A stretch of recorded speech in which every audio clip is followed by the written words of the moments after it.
Assalamualaikum warahmatullahi wabarakatuh. Selamat pagi anak soleh semuanya. Bagaimana kabar kalian hari ini? Baik-baik saja kan? Alhamdulillahirrabbilalamin. Alhamdulillah semuanya semoga tetap diberi kesehatan oleh Allah Subhanahu wa taala.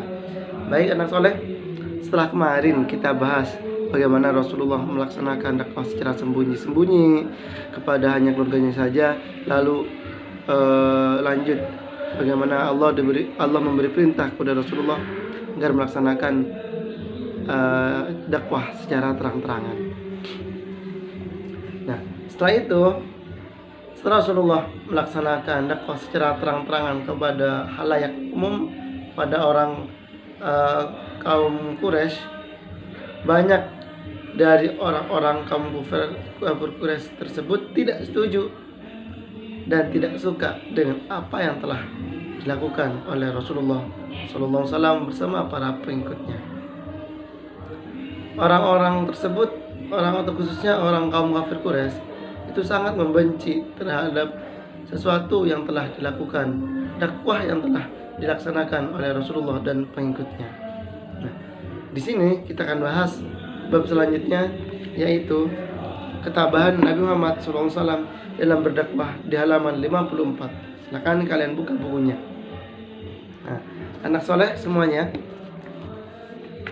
ketika Rasulullah melaksanakan dakwah secara terang-terangan kepada orang kaum kafir Quraisy di Mekah, itu tidak saja mendapatkan sambutan yang baik dari orang-orang di sana, malah sebaliknya Rasulullah dan para pengikutnya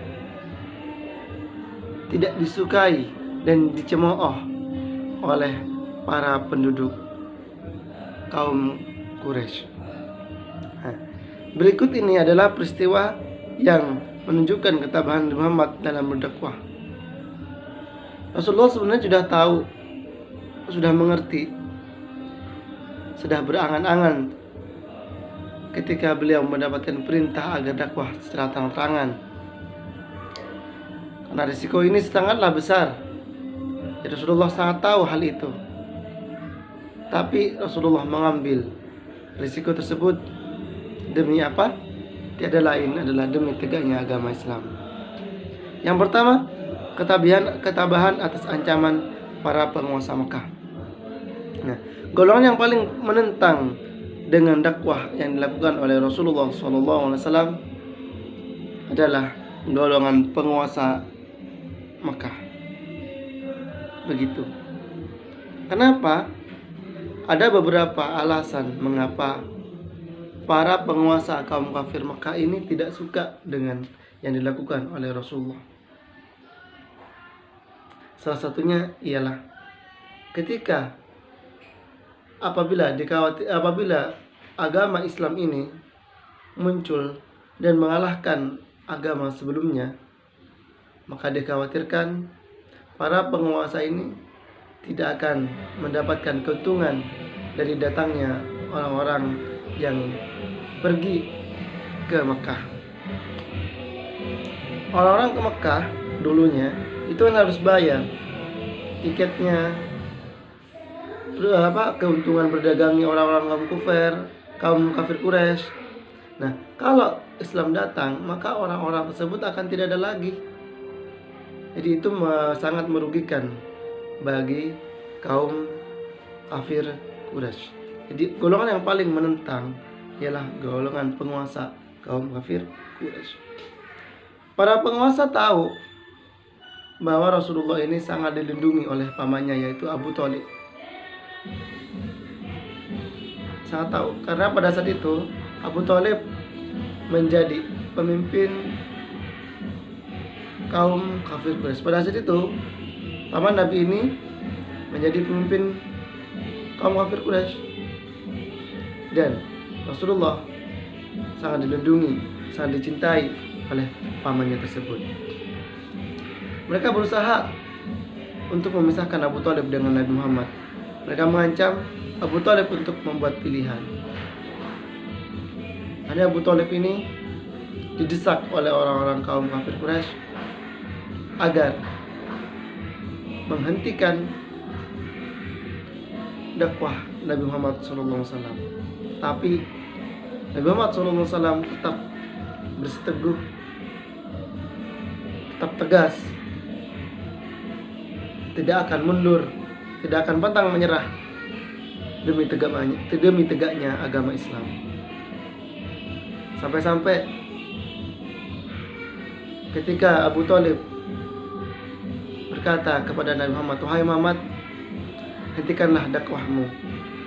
Carilah cara yang lebih baik lagi daripada kamu berdakwah dengan agama ini." Tapi apa? Tanggapan dari Rasulullah SAW, "Wahai paman, andaikan bulan ada di tangan kananku dan matahari di tangan kiriku, itu adalah bujukan agar aku berhenti untuk mendakwakan agama ini, niscaya aku tidak akan mau melakukannya." Itu jawaban tegas dari Rasulullah. Bagaimana Rasulullah menolak dengan tegas, dengan lembut ajakan atau anjuran dari Abu Thalib yang ingin untuk Rasulullah menghentikan dakwahnya. Yang kedua, kisah ketahuan yang kedua ialah ketika para sahabat mendapatkan siksaan dari kaum kafir Quraisy. Bilal bin Rabah, bagaimana cerita Bilal bin Rabah awal-awal masuk Islam? Beliau ditempatkan di padang pasir yang panas. Lalu di atas beliau didirikan sebuah batu. Tapi Bilal bin Rabah tetap saja mengatakan, "Bila ahad, ahad, ahad, satu, alias maksudnya Allah, Allah, Allah." Masih ingat cerita bagaimana dulu awal-awal Abu Bakar memeluk agama Islam, tapi Abu Bakar sangat dibenci oleh keluarganya karena ia dianggap telah berkhianat dari agama yang asal. Mereka ada yang dicambuk, dipukuli, diberi makan, dijadikan budak dan diperlakukan dengan kejam oleh para kaum kafir Quraisy karena mereka tidak suka terhadap apa yang telah mereka lakukan. Yang ketiga ialah ketabahan atas bujukan Walid bin Mughirah. Walid bin Mughirah ini adalah orang yang disuruh oleh kaum kafir Quraisy agar menghentikan dakwah Rasulullah dengan cara Walid bin Mughirah ini agar menyuruh Rasulullah ditukar dengan Umarah bin Walid. Umarah bin Walid ini adalah seorang pemuda yang rupawan wajahnya, yang kaya raya hidupnya. Tapi Rasulullah SAW tidak sekali-kali pun tidak pernah merasa tertarik dengan bujukan tersebut.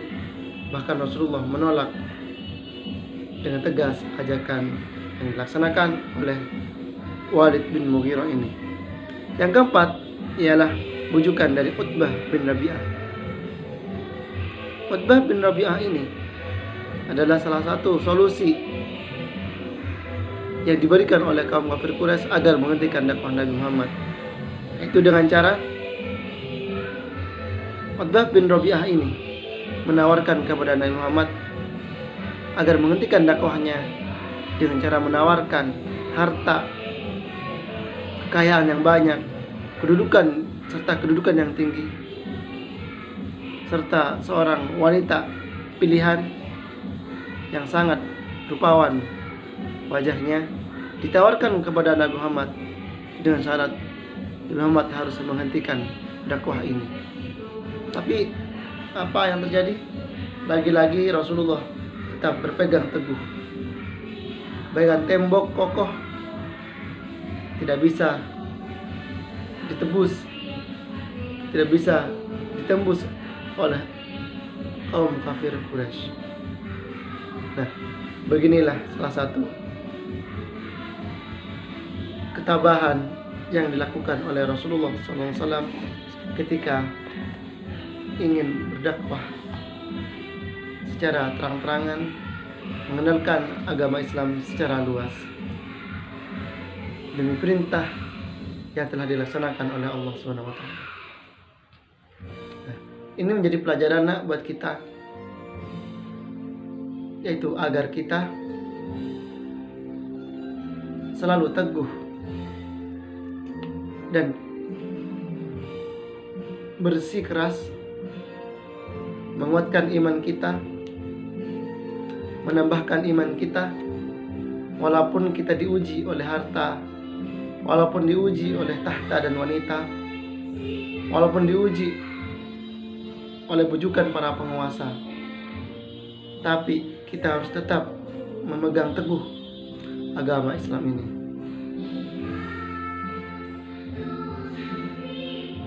Mungkin sekian materi kali ini. Tugas kalian adalah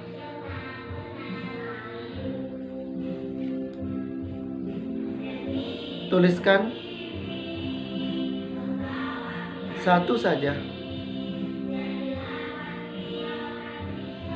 manfaat yang telah kalian tonton atau pelajaran yang kalian tonton, pelajaran yang kalian dapati dari video kali ini. Silakan kalian ketik